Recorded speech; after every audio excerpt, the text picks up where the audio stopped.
బయటనే వచ్చారా ఏంటి?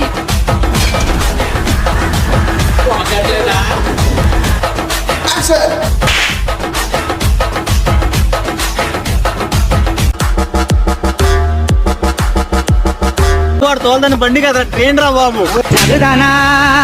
బారికి వెళ్తున్నాం వస్తామేమోనని. అరే నీ అబ్బా, స్టేషన్ నుంచి బయటకు వస్తే భలే రిలీఫ్ ఉంటుందిరా. ఎందుకు మామ? టికెట్ తీసుకోండి కాబట్టి. లాంగ్వేజ్ వచ్చా? వచ్చిరా. ఏ చెప్పు. అయితే గ్రౌండ్ లో ఎవరిదైనా